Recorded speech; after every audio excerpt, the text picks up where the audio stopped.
Welcome aboard, everyone that's watching live, and welcome aboard to all my usual listeners of the best podcast in Ireland and soon to be the best podcast throughout the motherfucking world. But yeah, it's all good. I hope everybody's good. As you all know, and as you guys all know, I release an episode every 2 weeks. So this episode will kind of be the Christmas episode. Which is weird because I've never done one before, but this is kind of the Christmas episode. Hence, there is absolutely no Christmas decor in the studio. So that doesn't quite work out. I actually had a little Santa hat to wear, and I got it in the shop just for this recording. And when I put it on, my head was too fat, so I couldn't wear it. So here I am with the usual cap. I'm a cap man. Santa hats don't work with me, so we'll rock on. This episode is completely by me, no guests for a change, and completely pretty much unscripted, which is a pure gamble, but I don't care. So we're going to go unscripted this week. I have some stories I want to tell you guys, but I didn't want to do them this week because they're too serious.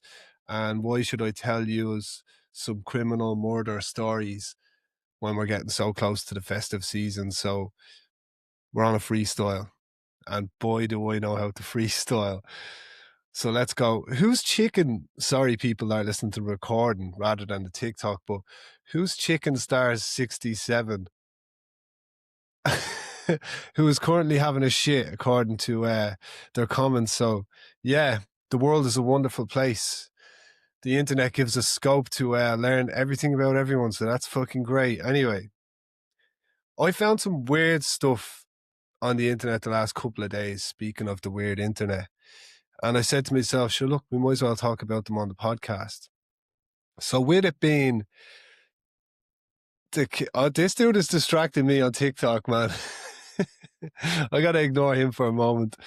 So with it being close to Christmas, I came across this crazy motherfucker's story. I think it was on X. Anyway, but it doesn't matter. We're going to try and do screen shares for the first time on the podcast because I don't normally do stuff on my own. So I'll screen share some stuff I found and we'll just discuss it. And yeah, there's this guy, right, from Ghana, of all places. Some of you have probably heard of it, but his name is Ebo Noah, ironically Noah. And Ebo Noah is currently in Ghana building arks, like Noah's Ark. He's building a stack of arks. I think he's building 10 because he, in fact, believes that the world is going to end or be struck down by God on the 25th of December. So when all you motherfuckers are opening your Christmas presents and your cans and your vodka and your Baileys, old Ebo Noah's going to be throwing himself and his animals and his friends onto these boats, waiting on the tidal tsunami to come, waiting on God's wrath to be cast upon us while we eat our Christmas dinner.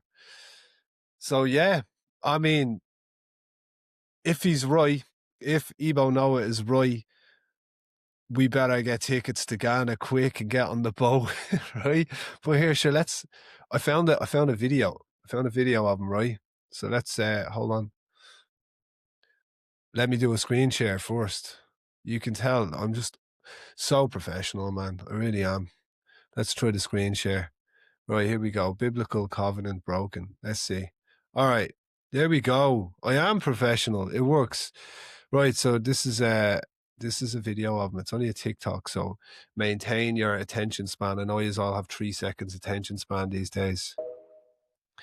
To those of you on TikTok, I'm sorry, you can't watch this. You're going to have to go check it out yourself.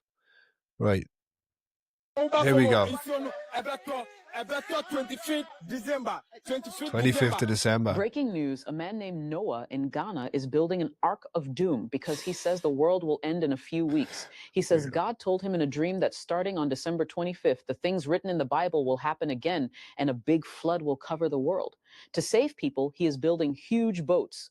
Noah, who lives in a small community in Ghana, says he spent months using special wood to build them. He says the wood is not normal. Every piece was prayed over and chosen with God's instructions. So far, he has built 8 arks using 250,000 wooden boards. He claims one ark can hold 6 million people. He calls himself Igbo Noah and says people from anywhere in the world can join him as long as they make a promise to follow God. Online, people are divided. Some admire his faith. Right, so let's just pause that for a second.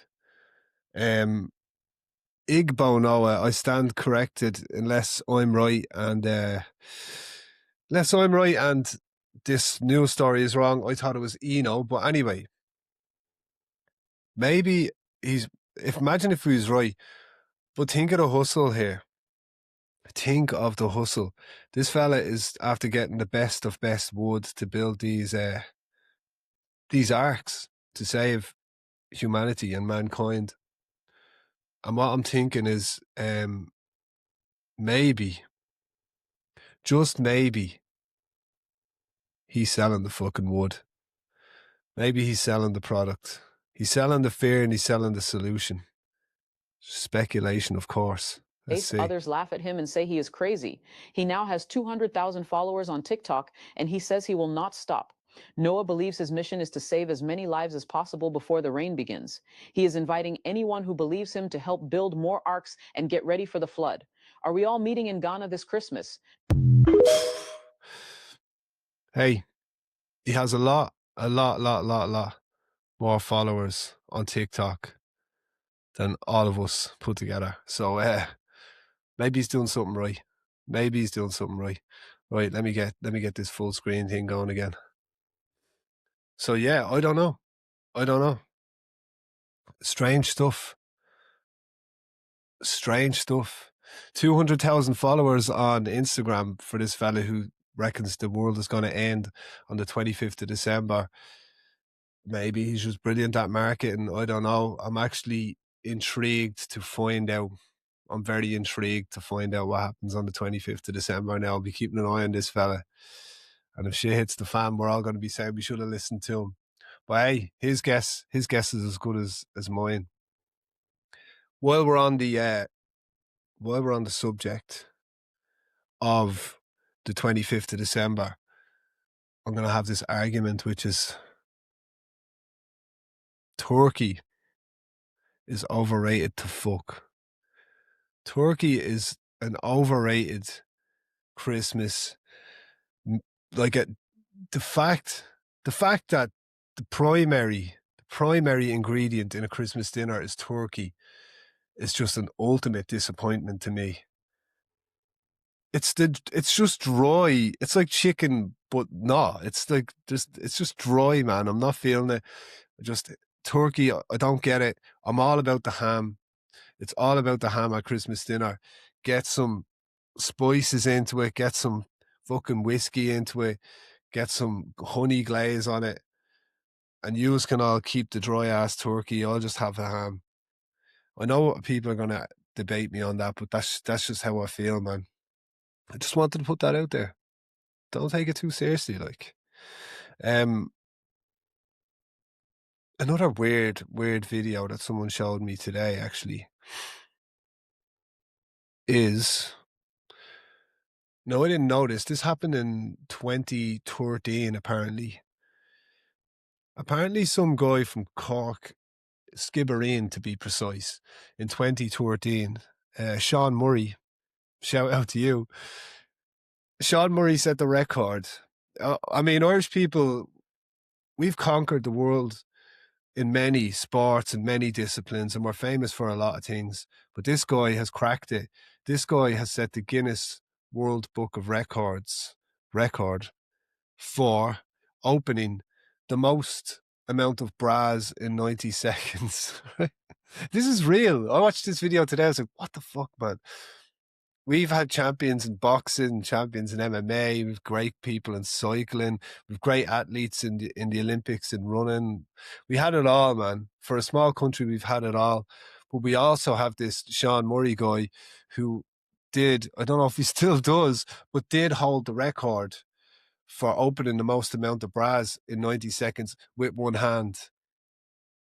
The question that sprang to my mind initially was, where did he get all the fucking practice? Do you know what I mean? What was he doing? Was he just going around skibbereen, like just popping bras open and running off like some sort of phantom menace, man? But of course, there is a video for this, and I think we should watch it, man. So let's try another screen share. Let's see if it works again. Right, what do we have? Yeah, you can see I'm organized here. Irish guy, record for opening bras. This has got to be it. All right, this is it. So will it play? It will. Shout out to the Irish Examiner. Here we go. 5, 4. All right, 3, here we go. 2, Straight into 1, it, no messing. go. Look at the speed of this guy. Full camera crew, man. Full setup. No errors. The fatigue in that left arm must be kicking in now. 20 seconds. Smashing it out of the park here. You got to respect the focus and the discipline here. He's got the right hand postured behind the back, and he's got the hips slightly bent. He's got the knees slightly bent. It's the hips pushed back. He's in like the ultimate posture for popping bras off. This is to be focused on and admired. Let's see. Crazy. 30 seconds. Still going. For those of you that are watching me watch this live, I apologize, but he's still going. Let me pause this when it comes down to him. He's on the second run for the same people. Look at the focus on his face, man. Respect. Still going. 50 seconds. 9, 8, All 7, right. 6, 5, 4, 3, 2, 1.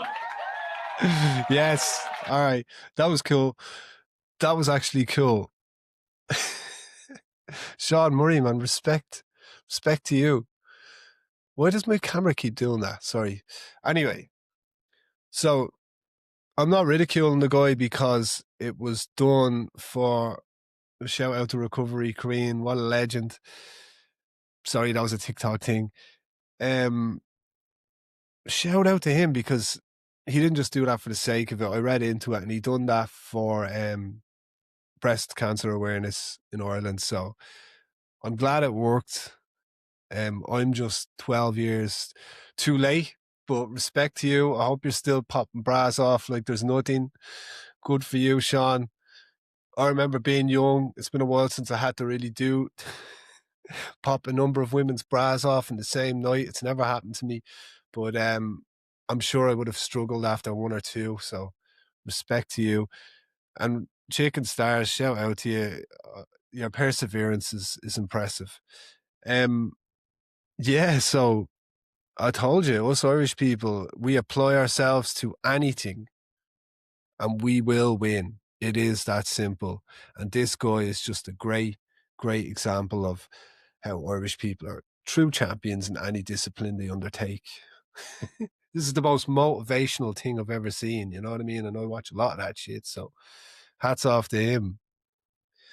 Another thing, people who know me, people who worked with me would see my big ass Street Fighter toolbox, one of a kind, graphic, who cares toolbox, but it just illustrated how much I was into that game.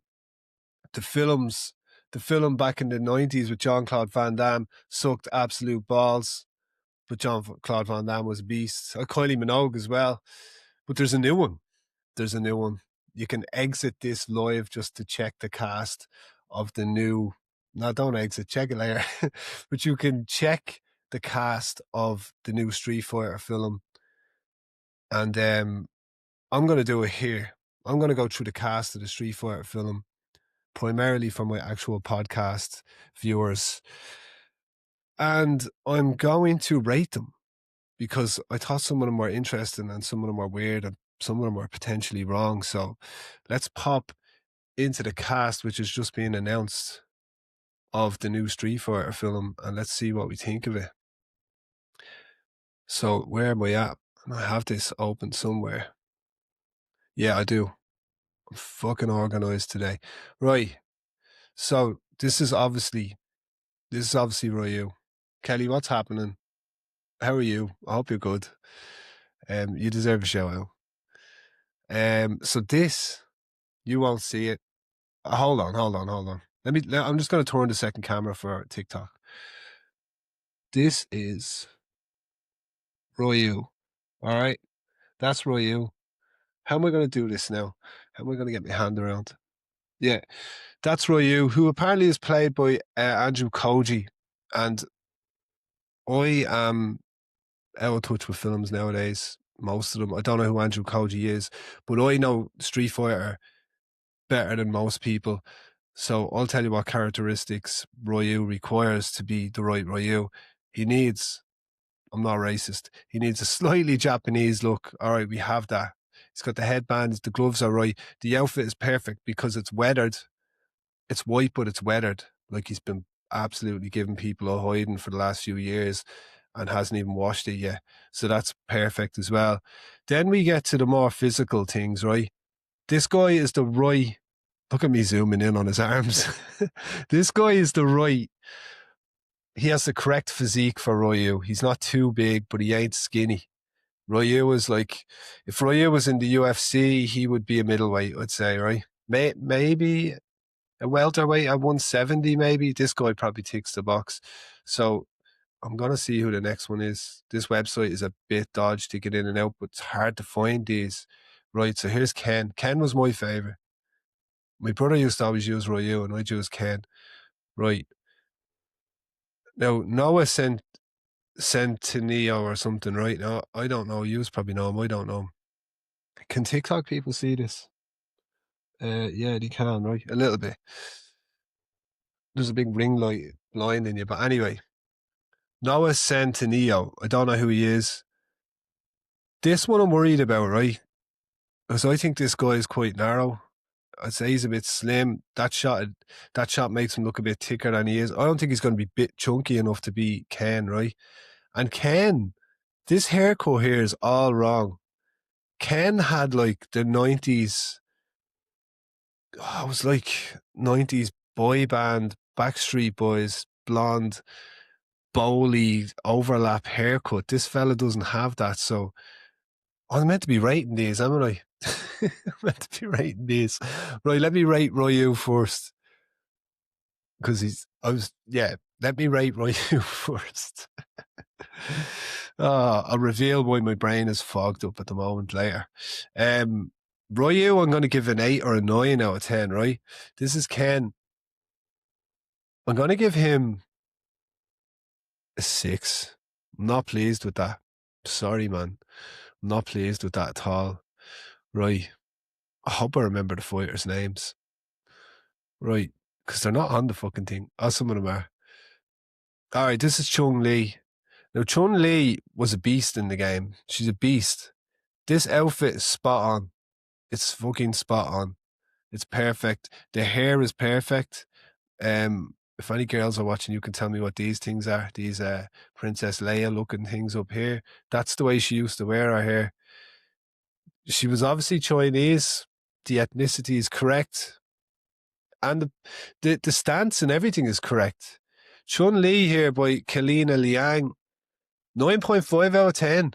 Absolutely 9.5 out of 10. I like this one. I'm happy with that. Not that they're doing this to please me, but just let the team know that way I'm happy with the Chun-Li casting. Right, here we go. This is Goyle. This is an important one. Because, man. This is good. This is Cody Rhodes. Cody Rhodes is in WWE, yeah? I know that much. The most important thing about Goyle is his hair. Goyle's hair, his hair looks like he got electrocuted, and it just stays up like that the whole time, and his game is to comb it. He's got the comb, he's got the hair, the hair's the right colour, he's got the military outfit that makes him look like he's going to do a strip at your sister's 40th or whatever. He's got all that going on.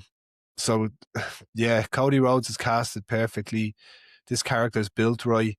He's the right size too.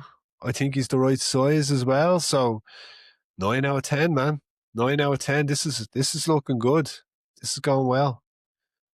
Right. Where are we at next? All right. Okay. This is Vega. Vega was real hard to beat in the game. And he was like the third last player in Street Fighter 2 to fight, but he's Spanish, right? Yeah, this is quite good. Orville Peck. Obviously, I don't know what his face looks like. You only see Vega's face once or twice when you beat him in the game. But yeah, he's got the Wolverine thing going on. That's spot on. Obviously, he's got the Spanish. Be like the what's the guy's name again? The bull, the guy that fucking hell. My brain's all over the place today. The Matador. He's got the Matador look going on. He's got the blonde hair. And he's got the sadistic eyeballs too. And he's got that camp thing going on, which Vega did have. Vega had a kind of a camp feel to him. Even in a 16-bit video game, they managed to pull off the camp thing. So yeah, 8.5. Only because I don't remember him being purple, but I could be wrong. We'll say 8.5. I don't know if I'm going to do all these. This might take all fucking night. Let's see.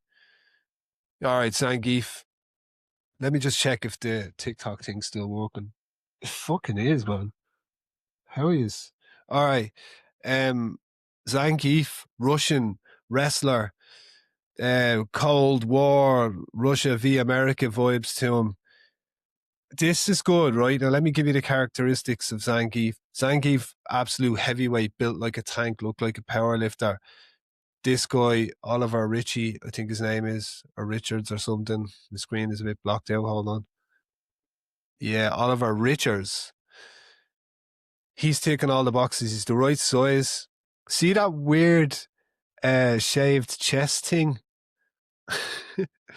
that shaved chest thing there is what Zangief used to do. I think he had a weird like diamonds of hair shaved into his chest or something. I don't know if it was exactly like this guy's, but it was something like that. So there's another box ticked. The hair itself, the mohawk, the big mohawk, kind of the thick-based mohawk, spot on. The angry fucking face all the time, never smile, spot on. The beard is perfect. Man, they're casting some of this good. This is annoying. This is annoying. And Zangief was another bastard to beat in the game too. Right. Here we go. Where we at? Yeah, we have a few left. Dalsim. This is Dalsim.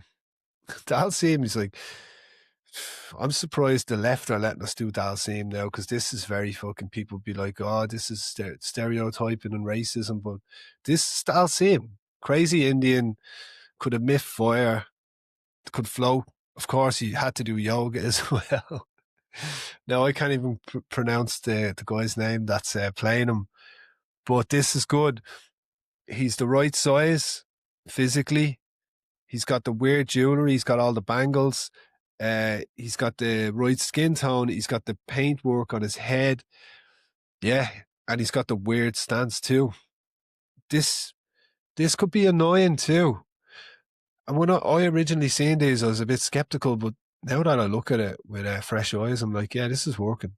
So Dalsim is annoying. This one I'm worried about.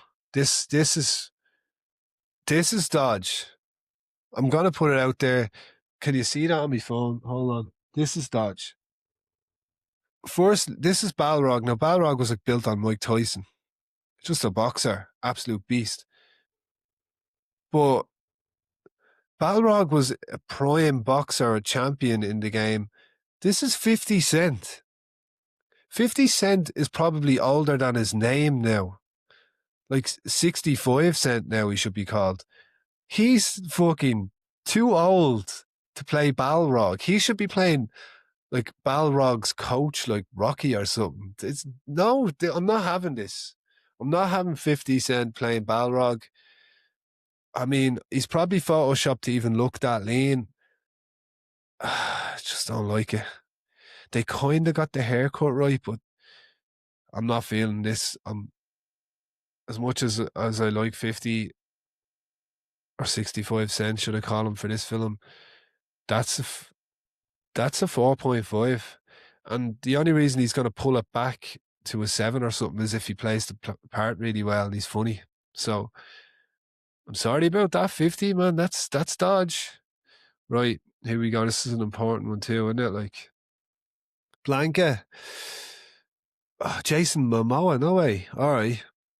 Yeah, all right. This is probably going to be a lot of CGI in Blanca, but yeah, this is pretty good.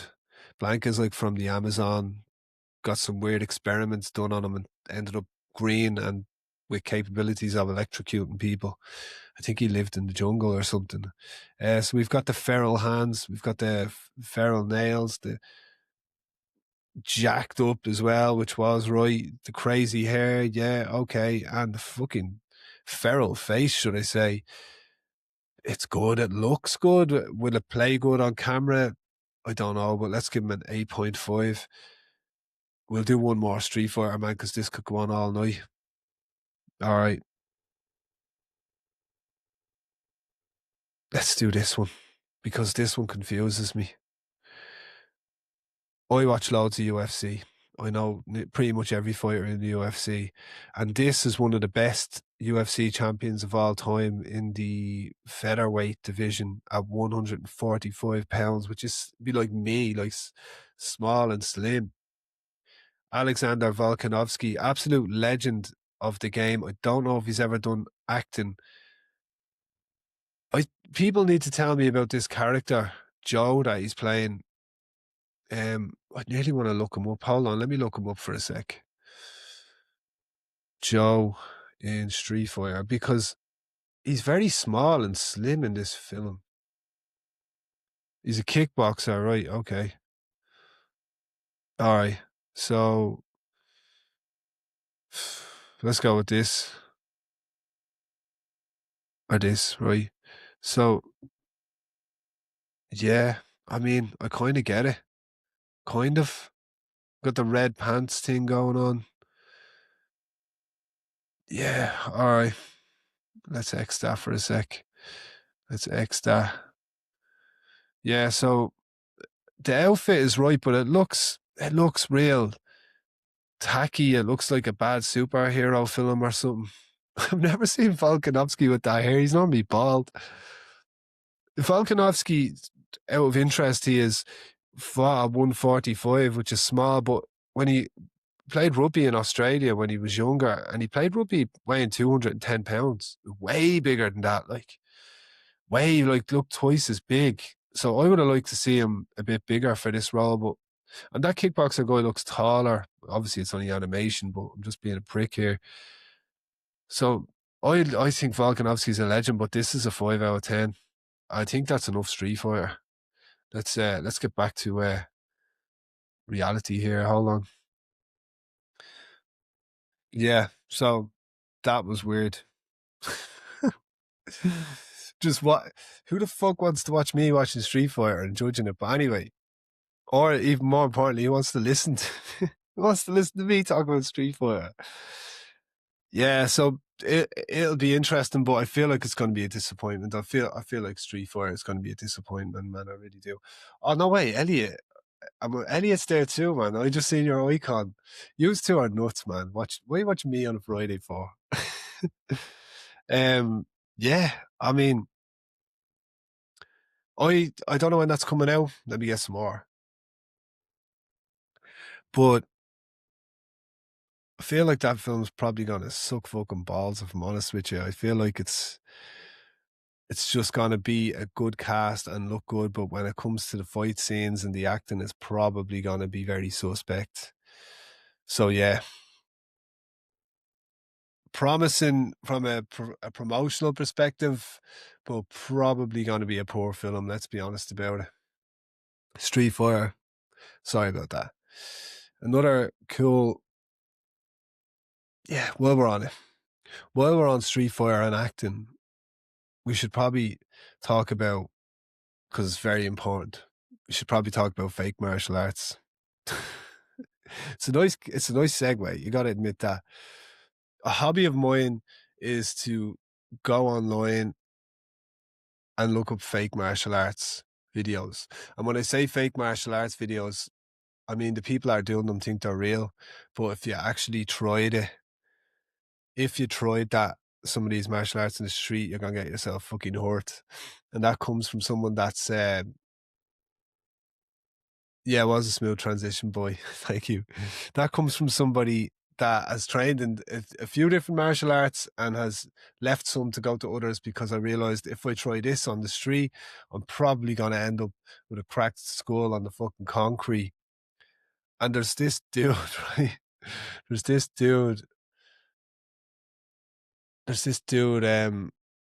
who sorry, I got distracted by something there. There's this dude online, what's his name again? Just see if I can find him. His name's actually irrelevant, but he's one of these fucking martial arts guys, but he believes that he can mess someone up without touching them with his chi, as they call it. It's like fucking wow, and the fucking phone falls over, right? But yeah, he has his students actually believing that they could do that shit. So I found a demonstration of them, and I think we should watch it, man, because it's odd. It's odd that oh, it's a news article. Oh, for fuck. All right, let's see. Defense instructors will It's odd that people actually do this and think that they're actually capable on the street. Like you get yourself hurt walking around thinking you know how to do this shit. teach us how to protect TikTok ourselves people, from you'll have to watch attackers. the podcast later to see what I'm watching. Students learning how to knock people out without even touching them. Danielle, All right, you're gonna knock people out without even touching them. Danielle. They call him the human stun gun, Walter and Robin, a martial art. The human stun gun. I want to be called the fucking human stun gun. That's what I want to. That's the next goal in my life is to be called the human, the fucking human stun gun. I love it. Instructor in Palos Hills, who was given the name by the producer of Ripley's Believe It or Not. When they saw him execute what he calls his death touch, the producer said it looked like the victim had been hit with a stun gun. Well, here at the bottom line, we're a little more skeptical, so we wanted to know, does it work, Danielle? All right, this is a 4-minute video, so I'm not doing 4 minutes. I'm going to skip a bit of it. Let's just get to the bit where he does all the mad stuff. Let's see. Dozens of times. All right. I had been knifed, and finally when somebody stuck a gun up my nose and pulled the trigger and the gun jammed, I figured it was time I either learned something to protect myself or I was going to die. He's more than just a martial arts man. Fuck. The story here is somebody put a gun up his fucking nose and pulled the trigger. It mustn't have went off. So he started learning this stuff. So he had an inability to protect himself on the street. So he done a martial arts that gave him even less capability of protecting himself. Because he's not a martial artist. He's a magician. Though, he's one of only a handful of experts here in the United States trained in dim mak. Which translates out to poison hand. It's a highly guarded, centuries-old secret in which you use pressure points to disable an attacker. If I go here and touch. All right, let me pause this for a second, because he is now demonstrating pressure point attacks. And these fuckers on the news here are probably going to ridicule him for that. But I don't think I have it on recording anymore, but I have, with my own 2 red eyes here, I have actually seen pressure point attacks work on somebody right beside me in a demonstration once. A friend of mine who was like, what does he weigh? Keith, man. Keith was a tank. He went to the gym all the time. I think Keith weighed about 18 stone, like of absolute muscle. He's like, he was just a big dude. And the instructor doing the demo came over to him and he touched him like this. This is for the TikTok crew. Just touched him like that, say down at his calf muscle. I was beside him. And then he touched him on the shoulder with the same just little tap. And then he just went under his neck here, like just there. And he just tapped him like that with the back of his hand. And my mate just went down like a bag of fucking bricks, man. He hit the deck like just fucking straight down, folded like his body just shut off. it was crazy to see. So the pressure, whatever he triggered your man's nervous system, he shut him down. Now, I don't think you can do that in a street fight because you're pumped up on adrenaline and you're moving around, so no one's going to be able to touch you 3 times like that. But it was cool to see. It was fucking cool to see. So this stuff here, there's an argument to be had that it's worth teaching that, but only just out of an interesting perspective. I don't think anyone should try it on the street. Let's watch the rest of it. But Cameron claims to have an even higher power, being able to knock out an attacker without even touching them, using energy to interfere with their nervous system. They'll get all kinds of neurological types of effects. Their body organs can shut off temporarily. They will feel like they've been hit by an electric bolt. This so-called power led him to be labeled the human stun gun, but you... All right. The human stun gun has just done a demonstration. You got like fucking, hey! And your man's fucking 6 foot away and just falls over. I'm not having it. I'm not having that. Let me see. Does it work, Danielle? We headed out to his Palos Heights studio to check out his superhero-like strengths. We also brought along 2 trained medical professionals for safety. Sure enough, his students went down, and our EMTs confirmed something funny was going on. It's weird, man. It's so weird that, like, let me just fix this camera. I had to stop sharing that. It's so weird that the students will actually just, when he does the magic, hey, it's so weird that his students will just fall over. Like, they know they're standing, they're fucking standing there going, right, I'm just waiting for him to do it so they can time their fucking fake fall to match the timing of his invisible strike. And there's people all over, primarily America, that do this stuff. And they never seem to be in good physical shape either. The most powerful people that have the chi and the superpower are always out of shape. But I mean, you fucking tell me why, because they're not training hard, they're not doing anything real. But anyway, what a weird world we live in, man. Seriously. And that's been going on for years. But I did witness the nervous system attack, and that does work for sure. So yeah, that is that's fucking weird, man. I don't know why I got to that. I just rolled into it. I don't really have too much to buzz off today. Has anybody, this obviously speaking more to the lives, but has anybody seen that documentary Age of Disclosure?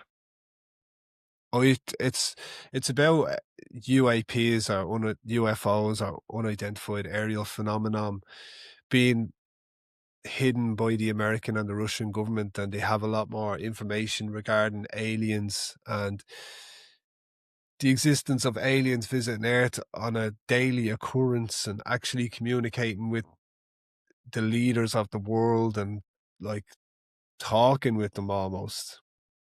And this documentary is full of like 10 or 12 people that legitimately worked with secret operations for the American government over the last 15 to 20 years. So they're all legitimate people. They're not shysty snake oil salesmen. But I kind of switched off after 20 minutes because when you're watching it, right, it's like they sit here in a chair. You know, right, Netflix does everything like this. They sit there in the chair and they talk to the camera about what they seen, but it's always, hi, my name is Mike Posner. Mike Posner is a fucking DJ. But it's like, hi, my name is Mike Posner and I work for the federal government on secret psychological experiments for the last 15 years where I undertook serious experiments which did involve something that wasn't human. Like, it's always mad fucking scripted. Like, it's written. If I wanted to tell you that I actually seen aliens, I'd just sit here and say, man, I seen aliens. I'm telling you, I worked for the government, blah, blah, blah. But they have this script, like a teleprompter script. Everything, the whole film, but the whole hour or whatever I watched of it was like everything was scripted and they were reading it. But it's supposed to be about reality. So the fact that they have it scripted like that makes me just go, No. But the evidence in it is substantial, like, and they're saying like they have alien ships, they've had them since Roswell, and I do believe that, but this documentary, I don't know, you'd have to watch it. It just didn't seem right. MK Ultra podcast episode, I would need your assistance for that. I don't want to break any more time records with the 4-hour podcasts, but I would like to speak on it. Yeah, I would like to speak on that. But let's segue into that comment, actually, considering you will most likely be involved in it. There was another episode I wanted to do, and I just didn't know when the time was right to do it, but now it is, because the documentary's out, so I'm a little bit late now. But I think the next episode will be on Sean Combs and the documentary and the story behind it, and 50 and Tupac and Death Row Records and Biggie and the whole lot, man. I think the next episode needs to be done with that, man, because one, it's current, and I never do stuff that's current. So let's do current. Let's do Sean Combs. And I'm lucky enough to be listening to all that music when all that shit was happening. So I've got like a different angle on it than people are just watching the documentary and don't know what the hell's going on. But it will be fun.